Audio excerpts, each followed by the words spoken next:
दहेज प्रथा। सुनीला भागवत का घर 2 से 4 कमरे वाला था। मकान घर के एक कमरे में सुनील भागवत अपने परिवार ममता देवी और बेटी सुरभि के साथ बैठे हुए हैं। आपस में कुछ बात विचार कर रहे हैं। कमरे में एक चौकी है, पुरानी 2 कुर्सियां हैं। बेटी, दूसरे कमरे में जाओ और पढ़ाई करो। अपनी बेटी के बारे में कुछ सोच रहे हैं ना? क्या सोचूं?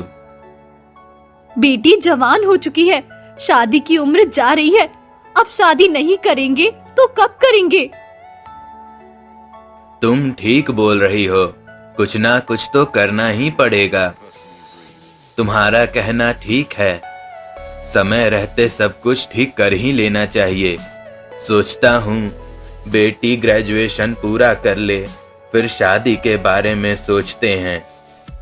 वो ग्रेजुएशन तो पूरा कर ही लेगी, इसके लिए आप मत सोचिए। आप केवल शादी की बात चलाइए। मैं कह रहा था कि कहना उतना कुछ नहीं, मैं कह रही हूँ समझिए। देखिए, हम लोग गरीब आदमी हैं। हम लोग के घर में जब बेटी जवान हो जाती है तो समाज के लोग ताना मारते हैं। वे लोग कहते हैं कि जवान बेटी को घर में बैठाकर क्या कर रहे हैं, बूढ़ी बनाकर शादी करेंगे क्या? और वैसे भी बेटी की ज्यादा उम्र होने से ज्यादा मांग भी करते हैं। दहेज की मोटी रकम भी देनी पड़ती है। आपको सोचना चाहिए कि अभी एक और बेटी भी है, 4-5 साल के बाद उसकी भी शादी करनी पड़ेगी। माँ, पापा, मैं कोचिंग में पढ़ने जा रही हूँ, जाने का समय हो गया है। बेटी, नाश्ता क्या है? पहले नाश्ता कर लो फिर जाना। मैं नाश्ता कर चुकी हूँ, आप लोग भी नाश्ता कर लीजिए। कोचिंग वाले को भी कई महीने का पैसे नहीं मिले हैं, उन्हें भी पैसे देने हैं। ठीक है, आज मैं पैसों का जुगाड़ करता हूँ। ज्यादा नहीं तो कम से कम आधे पैसे देना जरूरी है। चलिए कुछ नाश्ता पानी कर लीजिए, आपको भी काम पर जाना है। हाँ, जाना तो है, नहीं जाऊंगा तो काम कैसे चलेगा? बहुत लोगों को पैसे भी देना है जो मैंने उधार लिए थे। आपको मैंने जो कहा है समझ गए ना? शादी के लिए रिश्ते का जरूर पता लगाइएगा। जरूर पता लगा लूंगा, मुझे भी इसकी चिंता है। आखिर मैं भी उसका बाप हूँ। आज मैं जा रहा हूँ, किसी न किसी तरह से शादी की बात जरूर चलाऊंगा। क्या करूँ, चिंता लगी रहती है। मैं भी तो उसकी माँ हूँ ना। अब मैं अपने काम पर निकलता हूँ। ममता बहन, कहाँ हो आजकल? क्या हाल चाल है? आओ बहन, यहाँ बैठो और सुनाओ, सब ठीक है ना? सब तो ठीक है, पर मेरे पेट में ऐसा दर्द है कि ठीक होने का नाम ही नहीं ले रहा। कई डॉक्टर को दिखाया, फिर भी कुछ समझ में नहीं आ रहा है। तो कोई अच्छे डॉक्टर को दिखाओ। इधर उधर छोटे मोटे डॉक्टर को दिखाने से कोई फायदा नहीं, केवल पैसे ही बर्बाद होते हैं। किसी स्पेशलिस्ट डॉक्टर को दिखाओ। हाँ, वही सोच रही हूँ। कलकत्ता जाने का विचार है, देखती हूँ कब तक जाएंगे। सोचो मत, देर करने से और खतरा बढ़ जाता है। काम में भी मन नहीं लगता है, दिन रात घुटन ही होती रहती है। हाँ, घुटन तो होती ही रहती है। पति देव को भी इसके लिए कहा गया है। उनको भी काम से 4-5 दिन की छुट्टी लेनी पड़ेगी। यहाँ से कोलकाता जाने में तो 1 दिन लग ही जाता है, आने जाने में 2 दिन समय हो जाएगा। जांच कराने में भी 1 या 2 दिन लग जाएं। कुल मिलाकर 4 या 5 दिन लग सकते हैं। तो ठीक है, अपने पतिदेव को कहो कि जल्दी से छुट्टी ले और इलाज के लिए कोलकाता जाओ। देखो बहन, कोई रोग छोटा नहीं है, इसीलिए अपना समय ना बर्बाद करते हुए इसके लिए तैयार से लग जाओ। हाँ, वही करूंगी। अच्छा, अब तुम बताओ, तुम्हारे क्या हाल चाल है? सब घर पर ठीक ठाक तो है ना? सब ठीक ठाक है, पर बेटी की चिंता सताए जा रही है। कैसी चिंता? क्या कोई घटना घट गई है? ना, कोई घटना नहीं घटी है, बस मेरी बेटी का विवाह के बारे में सोच रही हूँ। समय पर इसकी शादी हो जाती तो मैं भी चैन की सांस लेती। पता नहीं कब क्या हो जाए। हाँ बहन, तुम ठीक ही सोच रही हो। बेटी जितनी जल्दी अपने ससुराल चली जाए वही बढ़िया होता है। नहीं तो लोग आसपास पड़ोस में तरह तरह की बातें करते हैं। इसीलिए समय रहते सब ठीक ठाक कर देना चाहिए। मैंने तो अपने पति महाराज से इस बारे में बात की, वो भी इसके लिए तैयार है। उन्होंने कहा कि मैं कुछ मित्रों से शादी की चर्चा करूंगा। उनको भी इस बात की चिंता है। देखती हूँ कब तक सेट हो जाए। सही सोच रही हो बहन, जितनी जल्दी हो उतनी जल्दी अच्छा है। घर बैठने से काम नहीं चलता है। वैसे मैं भी अपने पतिदेव से इस बारे में बात करूंगी। हाँ बहन, अपने पतिदेव से भी जरूर कहना कि शादी के लिए एक अच्छा सा रिश्ता ढूंढे।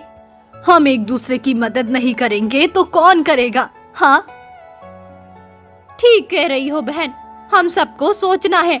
एक दूसरे की मदद के बिना समाज नहीं चलता है। इस दुनिया में रहने के लिए एक दूसरे का सहारा बनना पड़ता है। चिंता मत करो, जहाँ तक बनेगा मैं तुम्हारी मदद करूंगी। ये मेरा वादा है, वादा। तुमने इतना कहकर मेरा दिल खुश कर दिया। अब लगता है मुझे कोई समस्या नहीं होगी। ईश्वर की दया से सब ठीक हो जाएगा। तुम्हारा बहुत बहुत धन्यवाद। कोई बात नहीं, मैं हमेशा तैयार रहूंगी। अच्छा बहन, मेरे पतिदेव का भी आने का समय हो गया है। अब मैं चलती हूँ। ठीक है बहन। शिवलाल जी का मकान के बरामदे में कुर्सी पर बैठे थे। आसपास 3 और कुर्सियां लगी हुई थी। एक टेबल भी रखा हुआ था। शिवलाल जी हैं क्या? अरे सुनील भागवत जी, आइए आइए बैठिए। प्रणाम भाई साहब। प्रणाम प्रणाम। तो बताइए भाई साहब, कैसे आना हुआ? घर में सब कुशल मंगल तो है ना? सब कुशल मंगल है, बस बेटी की चिंता सताए जा रही है। कैसी चिंता? कोई बात है तो बताइए। बात यह है कि मैं अपनी बेटी की शादी करना चाहता हूँ। यह तो खुशी की बात है, इसमें चिंता की क्या बात? चिंता की बात है कि उसके लिए लड़का भी तो ढूंढना है। इसलिए मैं आपके पास आया हूँ। आप जरा एक लड़के का पता लगाइए। पर अभी तो आपकी बेटी पढ़ ही रही है ना? अभी तो लगता है शायद ग्रेजुएशन पूरा नहीं किया है। पूरी कर लेने दीजिए, फिर शादी के बारे में सोचिए। अभी क्या जल्दी है? क्या करूं? हम लोग ठहरे गरीब आदमी, समय पर शादी ना करने से समाज में बदनामी होती है। लोग ताने मारते हैं। वैसे शादी ग्रेजुएशन के बाद ही होगी, लेकिन लड़का पहले से ही पता करना पड़ेगा ना, क्योंकि यह एक दिन में तो होने वाला नहीं है। इसके लिए पहले से ही तो कुछ करना पड़ेगा ना। आपने ठीक ही कहा, जुगाड़ पहले से ही तो कुछ करना है ना। तभी शिवलाल जी की पत्नी लक्ष्मी जी का उनके बीच आते हैं, हाथ में चाय का एक ट्रे। नमस्ते भाई साहब, घर पर सब कुशल मंगल है ना? दीदी जी कैसे है और बच्चे कैसे हैं? जी बिल्कुल बढ़िया है, सब ईश्वर की दया है। ठीक कहा आपने, सब ईश्वर की दया होती है। लक्ष्मी जी रसोई घर में चली जाती है। हाँ तो भाई साहब, मैं आपकी क्या सेवा कर सकता हूँ? सेवा क्या करना है, बस मुझ पर कृपा कर दें। किसी तरह मेरी बेटी के लिए लड़का ढूंढ दीजिए। इसके लिए मैं आपका हमेशा ऋणी रहूंगा। कोई बात नहीं भाई साहब, मैं आपकी बात को समझ रहा हूँ। मैं तो आपको धन्यवाद प्रकट करता हूँ कि आप मुझे लायक समझते हैं। क्या करूं, लड़की का पिता हूं ना। सब जिम्मेदारियां मेरे ही ऊपर हैं। शादी तो छोटी मोटी चीज है नहीं कि जब मन तब हो जाए। इसके लिए बहुत मेहनत करनी पड़ती है, बहुत पैसे की जरूरत पड़ती है। गाड़ी घोड़ा या वह सभी चीजों का जुगाड़ करना पड़ता है। हाँ भाई हाँ, जो भी बोल रहे हैं सब सही बोल रहे हैं। चिंता मत कीजिए, एक दो लड़के मेरे नजर में भी हैं। क्या आपके नजर में कोई लड़का है? तो जल्दी बात कीजिए। हाँ हाँ, एकदम है। लड़का अच्छा होना चाहिए, लड़के में कोई कमी नहीं होनी चाहिए। देखिए भाई साहब, जब मुझे अपना समझते हैं तो चिंता मत कीजिए।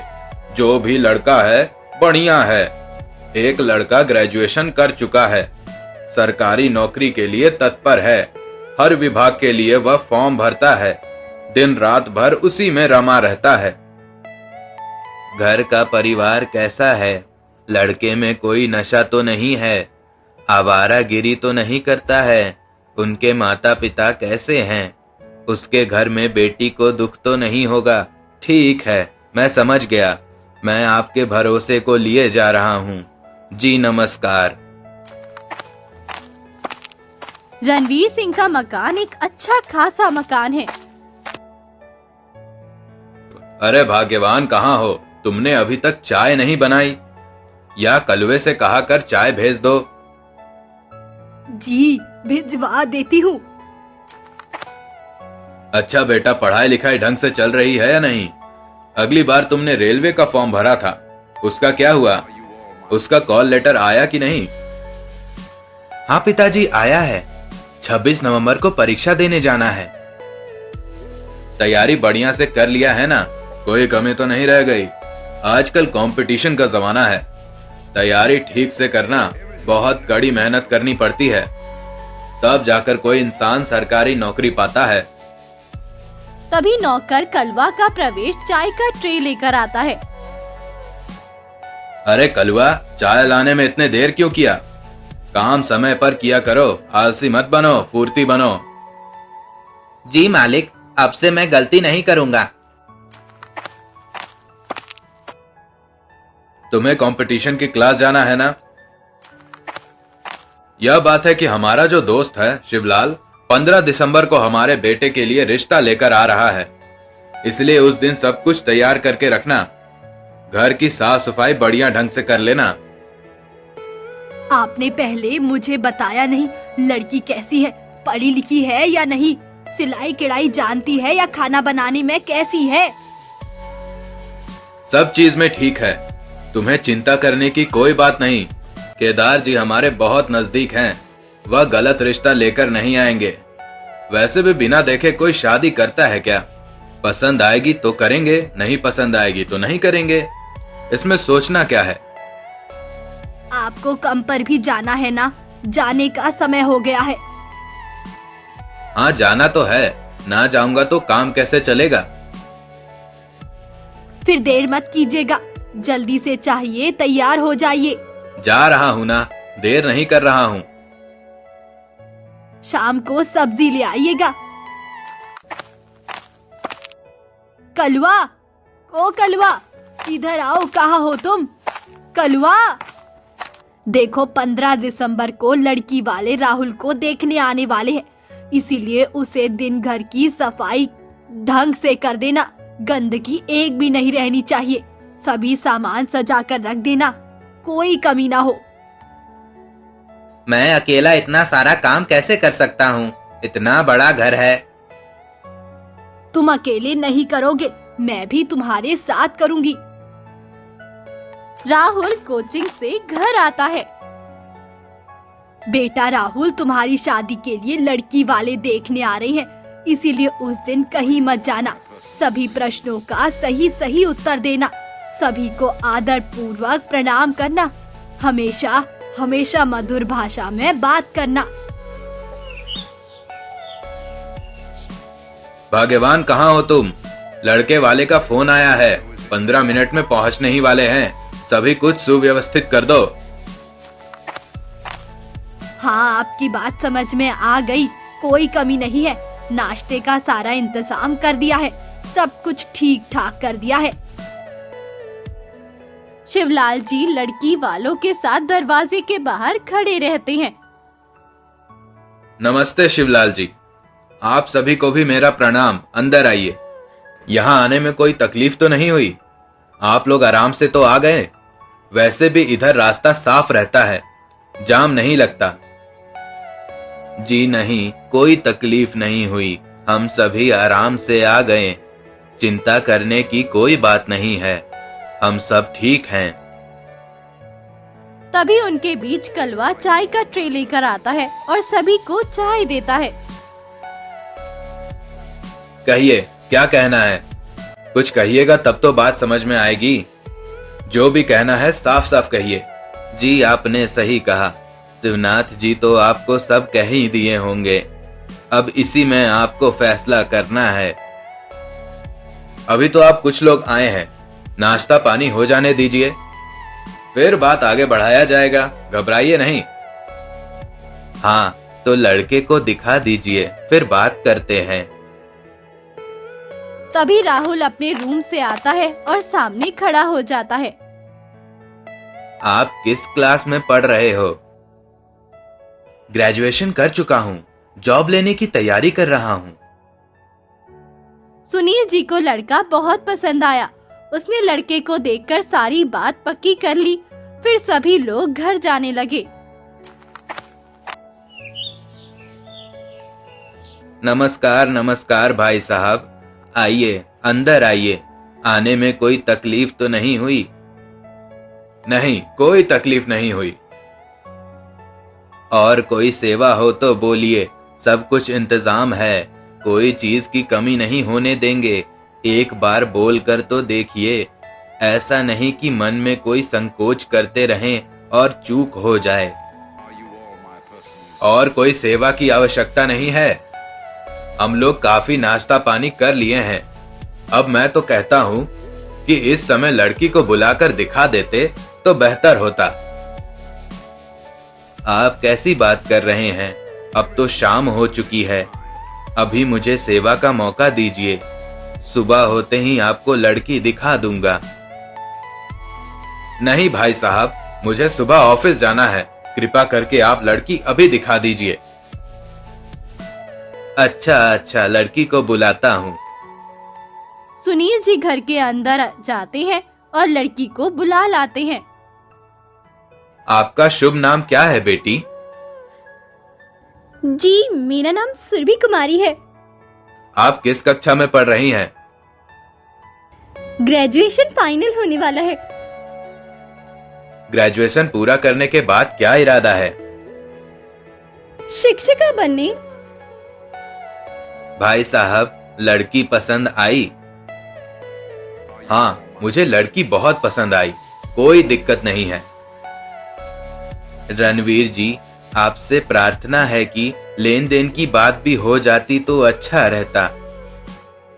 हाँ, अब तो स्पष्ट हो ही जाना चाहिए। ठीक है, मुझे 50 लाख नगद और सोने के गले का चैन दे दे तो रिश्ता पक्का। क्या कह रहे हैं भाई साहब? यह तो बहुत बड़ी रकम होती है। मैं इतना ज्यादा कहां से दे सकता हूं? मेरी मजबूरी तो समझो। मैं नहीं मान सकता। आपको 5 लाख ही देना होगा। मैं आपकी बात समझ रहा हूँ। मैं क्या करूँ?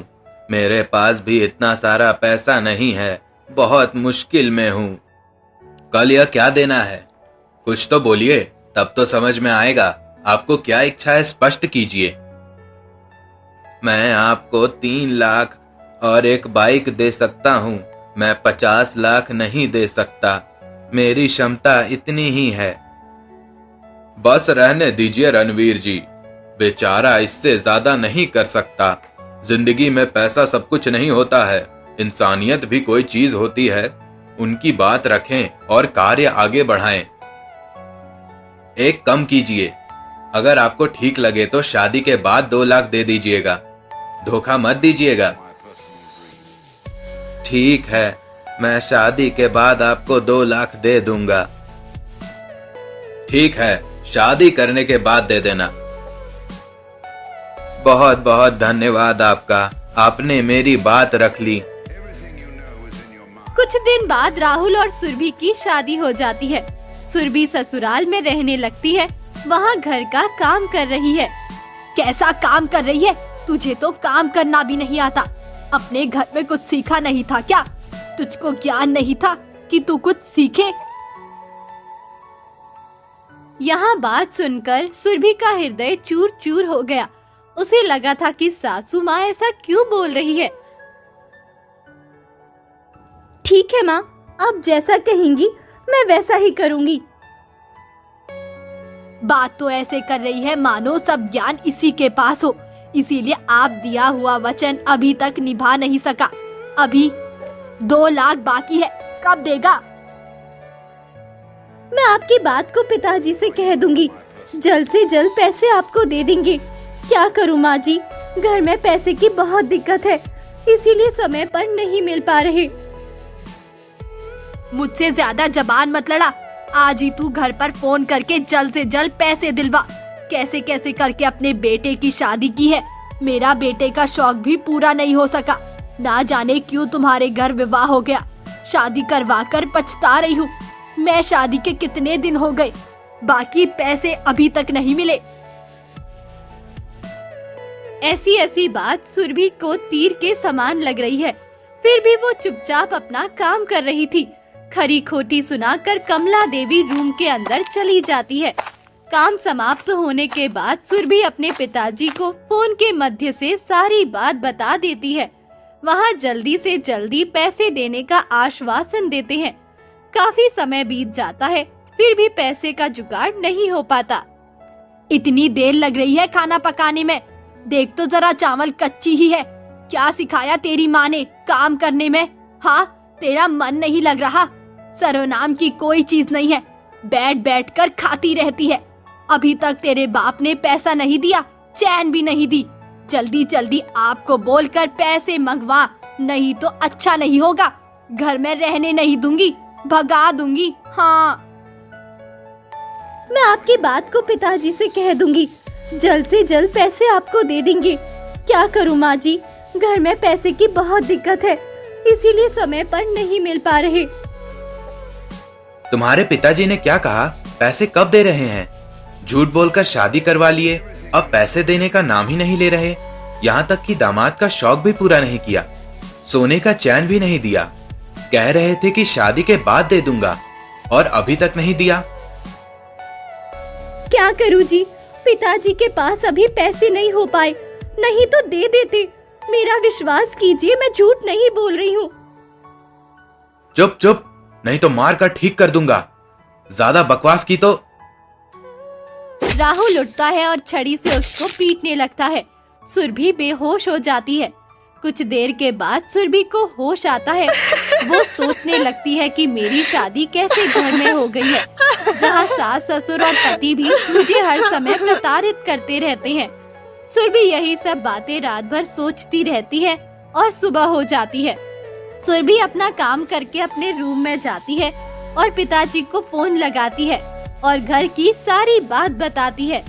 सुनील जी यह सब बात सुनकर बहुत दुखी होते हैं और सोचते हैं कि अब बहुत हो गया, अब मैं पुलिस में शिकायत कर दूंगा। घर पर रणवीर सिंह है, बाहर निकालो।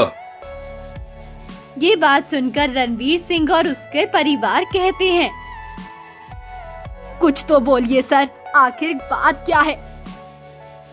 ओ बुढ़िया, तू तो और बदमाश है। अपनी बहू के ऊपर अत्याचार करती है। तुम लोग 2 साल से इस लड़की पर अत्याचार कर रहे हो दहेज के लोभ में। तुम लोग के साथ ही देश की लड़कियां बच नहीं पा रही हैं, अपनी जिंदगी स्वतंत्र रूप से जी नहीं पा रही। जब अपनी बेटी की बात होती है तो हाथ पसार कर बैठ जाते हो। मैं बहुत गरीब हूँ, मुझ पर दया करो। और दूसरे की बेटी पर जानवरों की तरह सलूक करते हो। आप लोग की वजह से ही आजकल की बेटियां को घर में ही मार दिया जाता है। मर्द की बात तो छोड़ो, तुम जैसे औरत की ऐसी सोच है। एक औरत दूसरे औरत की दुश्मन बनी बैठी है। यह घिनौना काम करते हुए तुझे शर्म नहीं आती? चल बुढ़िया, मैं तुझे पुलिस थाने में हवा खिलाता हूँ। सुरभि अपने माता पिता के साथ अपने घर आ जाती है और उसके माता उसकी आगे की पढ़ाई उसको करवाती है। बाद में सुरभि एक अच्छे पोस्ट में ऑफिसर बन जाती है।